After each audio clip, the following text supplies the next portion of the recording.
You are listening to The Underground Subway with host David Alston, a podcast dedicated to giving you the strategies to live a free and better life. Here is David Alston. Hi, I'm David Alston, host of The Underground Subway.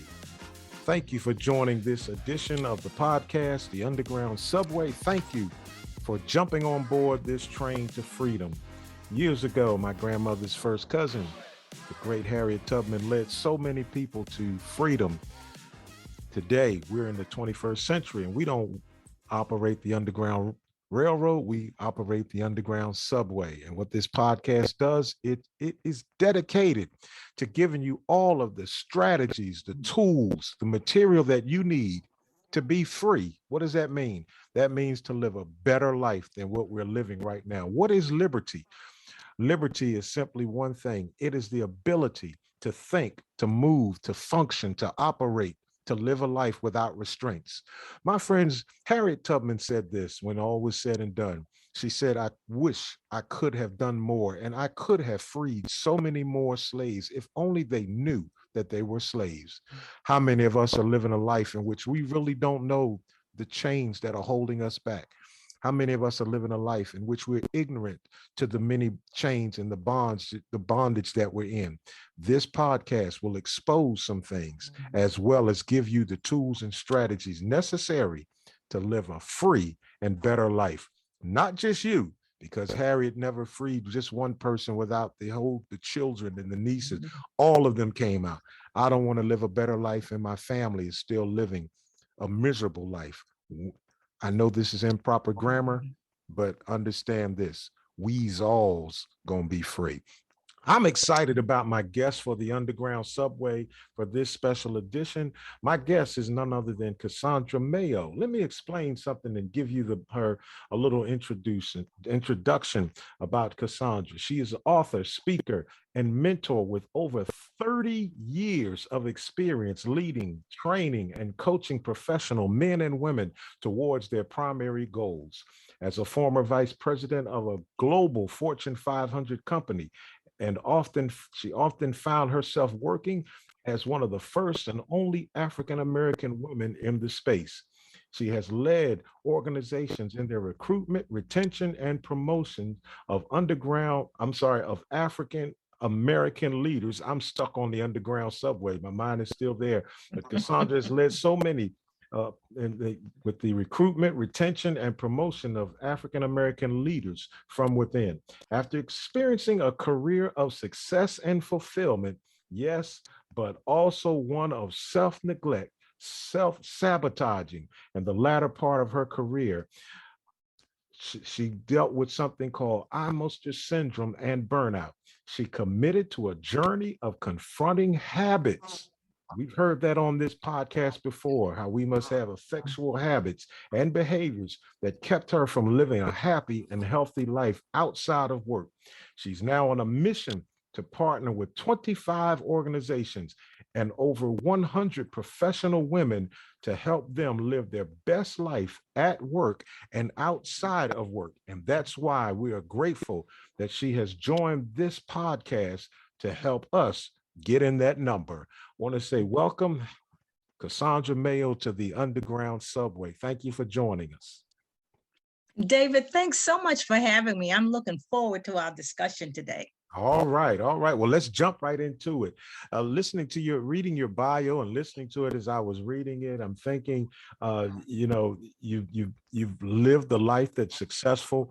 What do you attribute your success to, and how do you define success?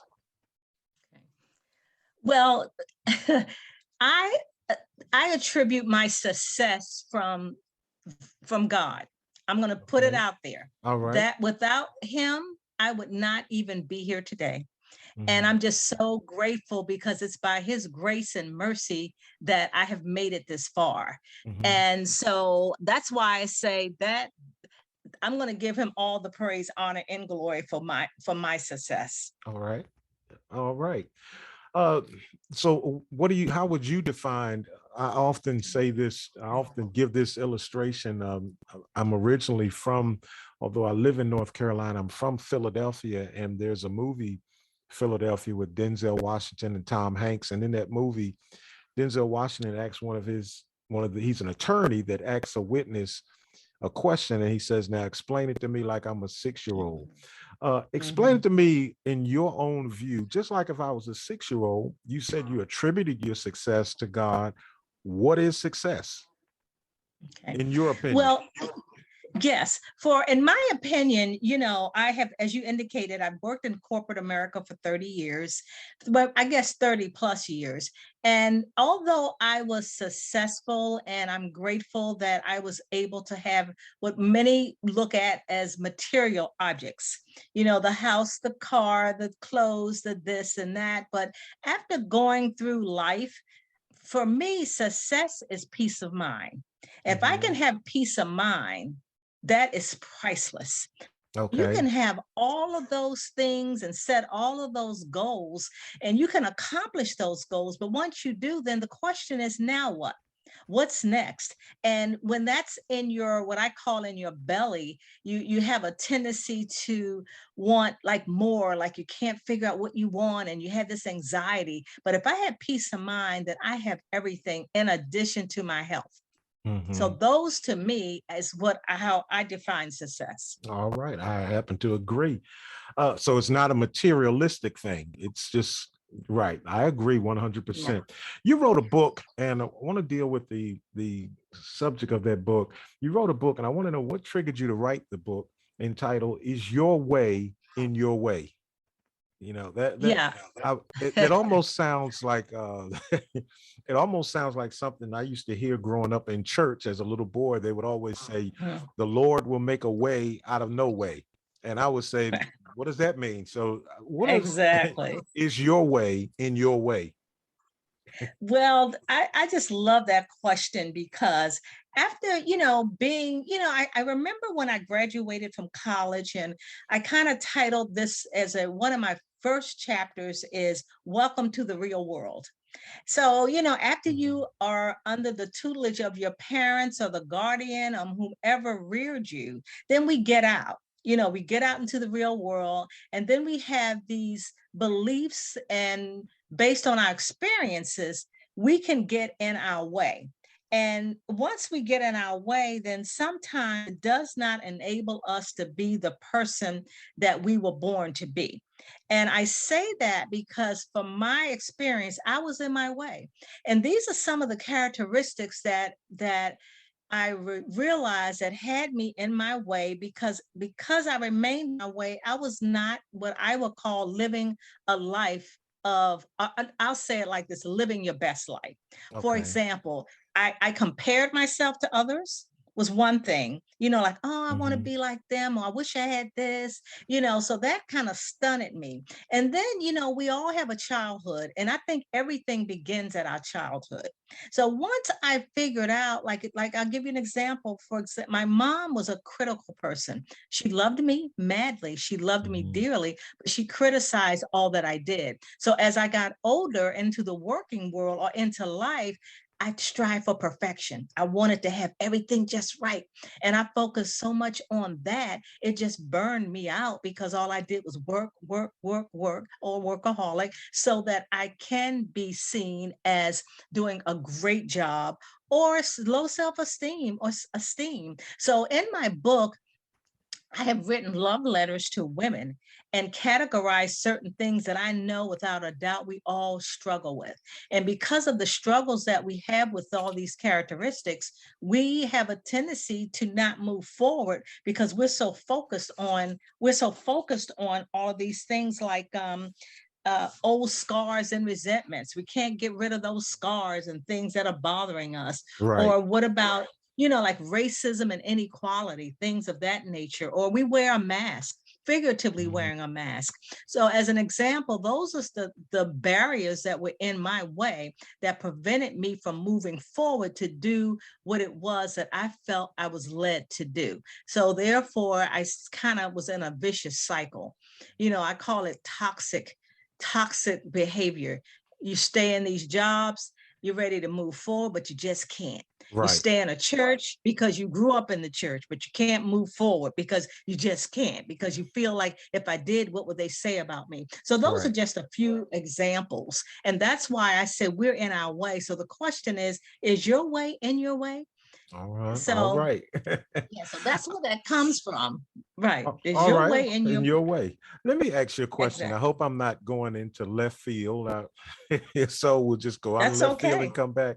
You That's mentioned right. you mentioned the term that we hear a lot in life, self-esteem. And Mm-hmm. but then you said something prior to that you were talking about.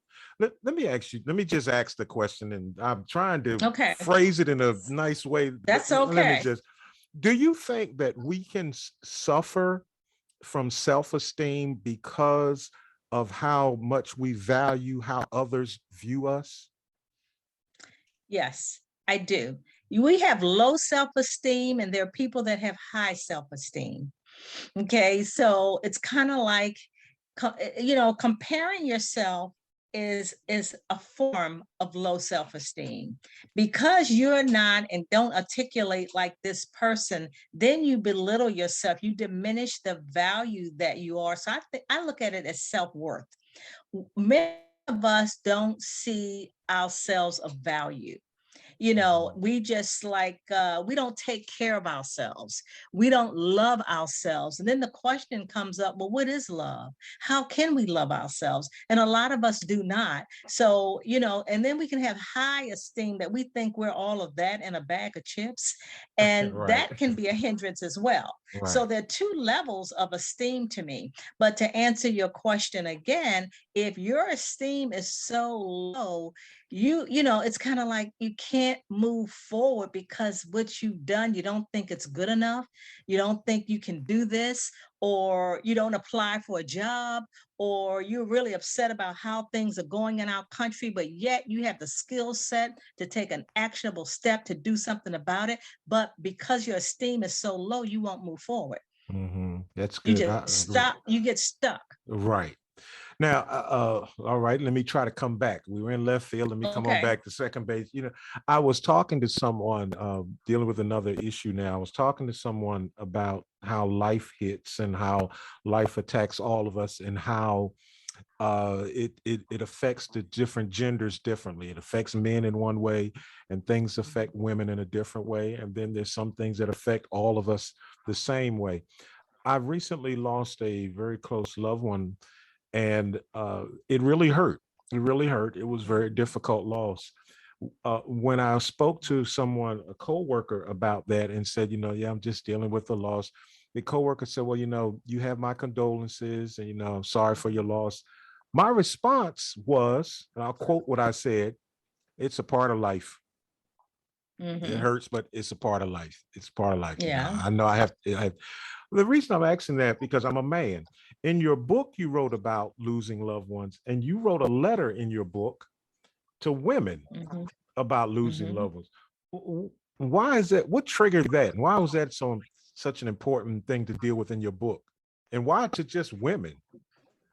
Yeah, well, actually, my book is written for women, even though I get a lot of pushback from men, because there have been men to read my book and they're like, wow, I could relate to so many things in your book. Why women? And I said, because it's basically my story. So when I wrote about to dear women who've lost a loved one, it was during the time of the pandemic. And a lot of people, as you know, and our world knows, we've lost so many people way too soon. And doing that, I was hesitant about writing it, because I'm very sensitive to that, because I've lost a loved one recently that was dear to my heart. It was my mom, and then a couple of years ago, it was my dad. And so I just wanted to reiterate and share with people, yes, death is inevitable. We all know that we're going. And yes, it hurts. But what really bothers me, what I have noticed, once someone passes, we do not know their end of life wishes. Okay. And Okay, and so I took it from I used that point of view only because I know so many people lately that have passed, and I also know as a result of that the dysfunction in the families because they didn't know this person wanted mom to do this person wanted mom to be buried here, this person thought they were going to get the house, this other person thought no, I should get the car. So, when we are born, we spend months, 9 months preparing. When we get married, we prepare. When a kid graduates from college, we prepare. We know that we are going to, if we're born, we're living. And then we know we're going to die, but we do not focus on the end of life planning.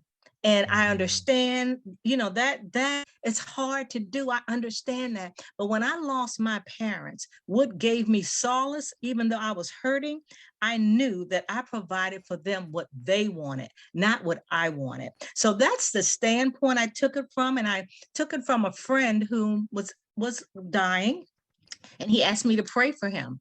And during that time, I was like, I can't pray for prayer like that. What do you mean pray? And he's in ICU. I'm like, I can't do that. I know somebody that's better to do that than I am. And then I went home and I just couldn't rest. And when I did go back to the hospital and prayed for him, although he was unconscious, but I hear that the last thing somebody can hear is they can hear, when they're transitioning. So I felt that he heard my prayer. And that's when I said, that's something he wanted. And I didn't want to do it. So that's the way I took it. And yes, it's inevitable. But I mean, why grieve and then argue over what you think they want? And why not talk about it before we all go and share what our wishes are? That right now would probably, for me, be the most frustrating thing about transitioning, to be able to hear my loved ones and not be able to reply. That would be so frustrating to hear them say, to hear my daughter say, we love you, Dad. And for me to hear it, but not be, that would be. Let me ask you this, Sure.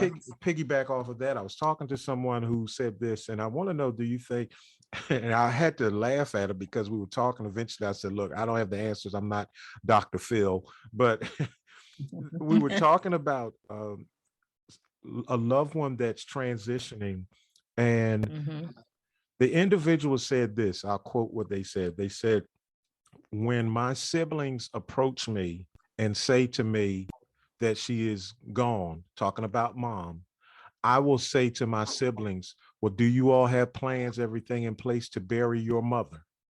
And what does that mean? It was this, it was as if we don't have that relationship. And although this is my mother, I could care less, is what the person was saying. And as difficult as it was for me to hear that, what do you think about this aspect? I said, in a sense, I respect one thing about that statement, that everyone does not have the same relationship. Although you're my mother, what do you think about a person? What do you think about that?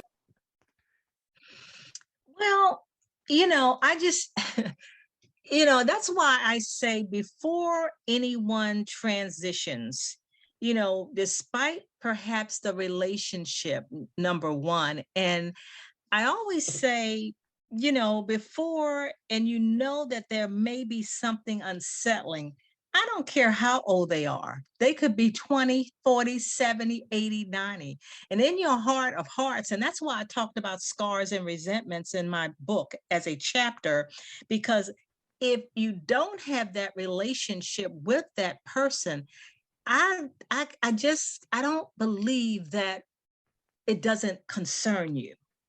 Okay. If you don't, it's a reason that you don't.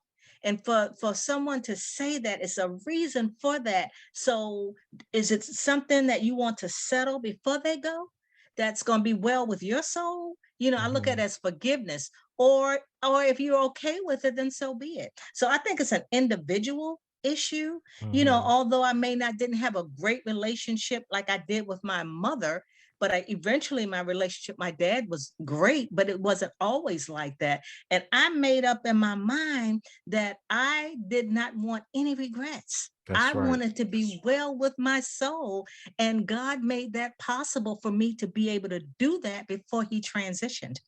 Okay, I So agree. I think it's an individual thing. Yes. I remember years ago when I was a young teenager, I came downstairs and I happened to see my dad physically beating my mom. And I grabbed him and I threw him on the floor, and he and I had some unchristian words to say to him. And basically say, if I ever see you with another hand on my mom, I'm going to try to kill you. And That's right. from that time until the time he passed, he and I never said one word to each other.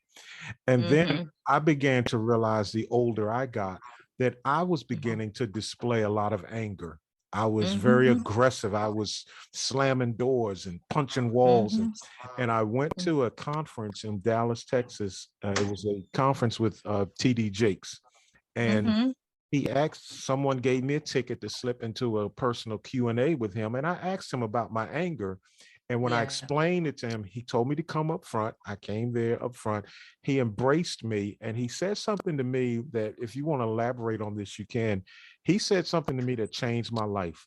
He said, your dad he whispered in my ear while embracing me, he's been dead for 15 years and you have not forgiven him.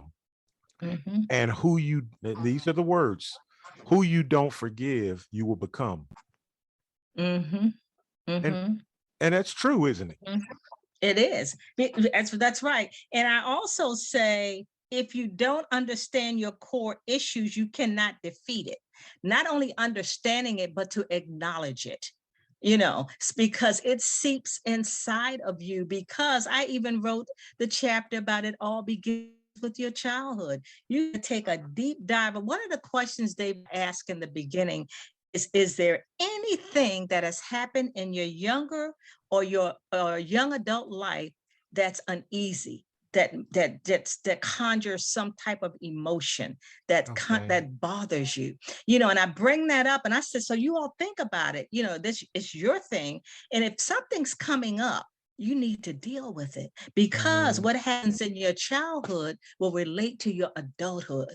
And that's a powerful thing. And that's a barrier. That's a self-imposed barrier that prevents you from moving forward to live the life you are ordained to live. I have to throw this out, as my old pastor as a little boy used to use this word. He used to say, let me throw this out parenthetically. Okay. You said we have to express it, acknowledge it. To who? Because sometimes we don't have anyone that we can trust, or it's in our inner circle that we can, without them being judgmental and viewing us different. Who do we talk to when there's no one around to talk to? Great question.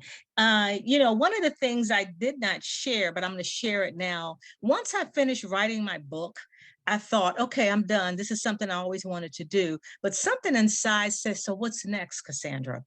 So what is next for me is I have turned my book into a business. And what that entails is, my mantra is to live your best life. And I take people through what I call a blueprint. But during that blueprint, you have what I call a personal board of directors. You have to look at who is in your circle of influence. For example, in my personal board, I have a very good friend, a confidant. I have what I call my spiritual partner, my attorney, my financial advisor. I have someone that I trust. I have different people in my circle. And before I make a move about something like you talked about, I pray about it first, so that I will feel comfortable going to whomever's in my circle to help me, to give me a resource to talk with someone. Even in churches, we have men's groups, we have just a lot of different resources in the church. However, but if you have a personal board is focused on your best interest, just like a board of directors in a company. So if you have a personal board, then there's somebody on your board that you can talk to. And then from that point, they could refer you to someone else, Okay. because none of us are successful by ourselves. That's It true. has to be somebody, but you have to have a spirit of discernment to know whether this is the right person that you should be speaking with. That's right. I agree 100%. Well, Cassandra, answer this question, because we're talking about living a better life. And once I live my Yeah. best life, Yeah. you know, I finally get to say, well, I'm a happy person. What is the difference Yeah. between a person that's experiencing joy in their life and happiness? What's the difference between the two? And Yes. first of all, is there a difference? I mean, is there a difference between joy and happiness? And Yeah. if Yeah. so, what is it? Yeah. I wholeheartedly believe there's a difference. To me, happiness is a happening. Okay. Joy is internal. So let me give you an example. I remember that I always had goals, but I wanted this certain car. And I saved for my car and everything. And you know what? I got the car and I was so happy. But probably a month or 2 months later, it was like, okay, no big deal, you know. Mhm. But if it's joy, it's internal and it's something no one can take away from me. So that's the difference for me. I'd rather have joy than happiness, because Okay. that's something no one can take. So that's why I say happy to me is just a happening. It's an event. It'll go Mhm. away and then what? You know, so if I have Mm. that internal and I talk about peace, that joy is that's what I aspire to have, is joy, not just Okay. happiness. We're running out Mhm. of time, but I want to Oh, piggyback off of a okay. question before this one. You were talking about your board of directors. I like that, a Hmm. personal board of directors. So these Hmm. individuals have nothing to do. Are you saying that they have nothing to do with the business side of your life, or is this a board that is strictly there to help you as an individual outside of the business aspect of life? That's a great question. They serve both. You know, Okay. for example, now that I'm in a business, I actually have someone in my circle who's an attorney. So I talk to her about things and get her suggestions about certain things. Or I have another friend that's a CEO at a company and also on a corporate board of directors. So for the business side, I'll go to her and say, well, how do you think I should approach this? Or what should I do? So it just so happened to be that people that are in my circle is a resource for Mhm. what it is that I want to do. And as I go through my workshops or my one-on-one training, we talk about that. But the key is, David, what, Mhm. you know, even though I said my mantra is living your best life, you have to determine, what does your best life look like? And Right. then from that, you can determine who's in your circle. Because I tell you Right. this, if I look at your Zelle account or your PayPal account, I can tell you what you value. That's You know, true. if you show me your friends, I can tell you what your future is going to look like. Hmm.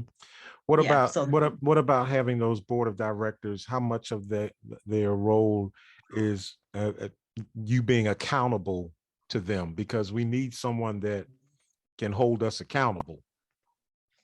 you know, David, it sounds like you've seen my roadmap. But what I did not mention in my circle that I share with people, I have an accountability partner, and we meet once a week, and sometimes we don't, but we set what our goals are annually and then quarterly, and we hold each other accountable for what it is that we've set to do. Okay. Is that That's my business accountable. or in It's business, both. or no, which one do you think is more important for a person, to that accountability partner in business Yeah. or in life? Which side of that scale do you think? Yes. Yes, I get you. It depends on where you are in your life. That's the way Got I you. look at it. Got Okay. you. So my accountability, we talk about personal and we talk about my business. However, I've been wanting to write this book for 15 plus years. And when I got an accountability partner about 2 years ago, she's like, okay, so what's going on? And I try to ignore it, like, girl, I don't know. I just don't know. And I was like, I don't want to hear her ask me another question about my book next week when we talk. So she Uh-huh. actually held me accountable for that. So that it's reciprocal. It just depends on what's happening in my life at the time. Right. Got you. All right. Yeah. Well, Mm-hmm. well, Mm-hmm. as I said, we're out of time, but certainly I've Okay. enjoyed this. But uh, take some time and tell us, what do you have going on, how we can get in touch with you, how we can Sure. get our hands on some of your material. Okay, perfect. Well, my website is CassandraCrawley.com. And all of my social media platforms are Cassandra Crawley Mayo. So if you were to even go on Google or anything and put Cassandra Crawley or Cassandra Crawley Mayo, I just come up. It's amazing, this internet. Yes, But it it's is. so, like, you introduced me as Cassandra Mayo. That's my married name. My maiden name was Crawley. So it's like Cassandra Crawley Mayo, and you can find me everywhere. All right, But sounds good. I encourage you to go to my website, CassandraCrawley.com, because I also do blogs to help you get out of your way. You can order my book on my website as well. Sounds great. All right. Well, Cassandra Crawley Mayo, Yes. thank you so much for joining us. I appreciate it. Appreciate you taking time out of your busy schedule. I've gained so much information and knowledge. I've been just writing notes and filling my little Oh, whiteboard up as you were talking. okay. I thank you Great. again for taking time out of your schedule to be with us. And hopefully we can do this again in the future and get a little deeper into things. Yeah, I would love that. And thanks so much for having me. It was my pleasure. Thank you.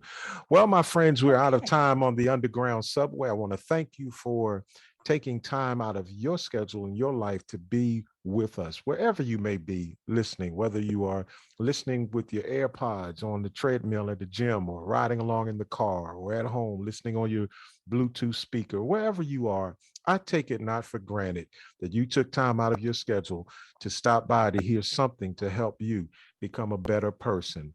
I appreciate you. I appreciate your support. I appreciate your time. And this edition of the Underground Subway may be coming to an end. The subway is going to keep on rolling, but guess what? It's your stop. It's time for you to get off. But before you get off, before we go, I want to challenge you to do something tonight. I want to challenge you, my friends, to find a mirror somewhere in your house before you go to bed. Look yourself in the eye, eyeball to eyeball. I want you to stare at yourself before you go to bed. And I want you to ask yourself a question. I want you to ask yourself, today,